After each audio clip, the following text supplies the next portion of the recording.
হেঁটে চলেছি। আজ 6ই মে, এখন বিকেল 5টা 15 মিনিট। তাপমাত্রা 18 ডিগ্রি সেলসিয়াস। বাংলাদেশের শীতের বিকালের মতো। বেশ রোদ রয়েছে, সাদা সাদা মেঘ, আবার নীল আকাশ। আমি ইউনিভার্সিটি অফ ভার্জিনিয়ায় রয়েছি, আমার কাজের আশেপাশের এলাকা। দেখতে পাচ্ছেন এখানে অনেকগুলো ডর্ম রয়েছে আশেপাশে, ডরমিটরি, স্টুডেন্ট হোস্টেল। আজ আমি আপনাদেরকে নিয়ে যাব এমন একটা জায়গায় যেখানে আমি প্রায় যাই, এলাকা দিয়ে হাঁটাহাঁটি করি। আমার ঘর থেকেও এটা বেশি দূরে নয়, যেখানে আসা হয়। তো এখানে আমি শরৎকালে একটা ছবি তুলেছি। শরৎকালে অনেক কালারফুল হয় এখানকার গাছগুলো। আপনারা নিশ্চয়ই এটা জানেন। শরতের অনেক ছবি আমি অনেক সময় তুলে থাকি, নিশ্চয়ই দেখেছেন।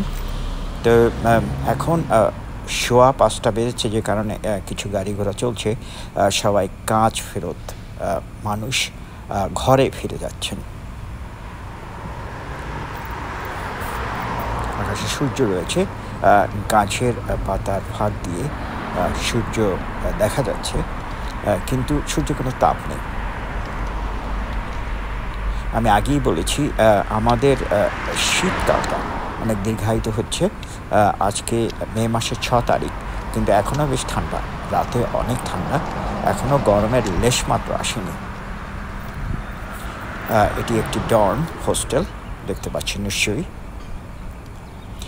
বাঁ পাশের যে গাছগুলো, আমার যতদূর মনে হয় এগুলো সিকামর ট্রি।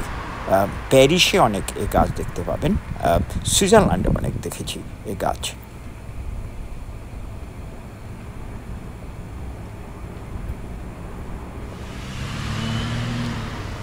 হেঁটে চলেছি।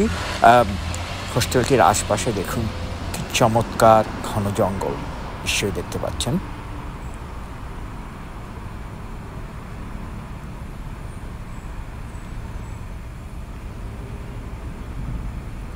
আমি সেই জায়গাটির কাছাকাছি চলে এসেছি যেখানকার শরৎকালে একটা ছবি আপনারা সবশেষে দেখতে পাবেন।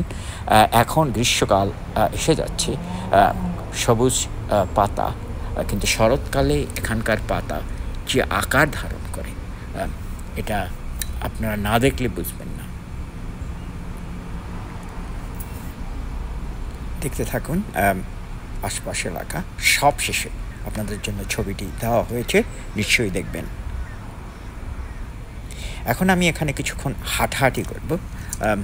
ছবিটি দেখতে থাকুন, দৃশ্যগুলো দেখতে থাকুন, একটি গান শুনতে থাকুন, তারপরে সবশেষে শরৎকালীন ছবিটি দেওয়া হবে, নিশ্চয়ই দেখবেন। ততক্ষণ পর্যন্ত সবাই ভালো থাকুন। সবাইকে প্রীতি শুভেচ্ছা জানিয়ে এখনকার মতো শেষ করছি।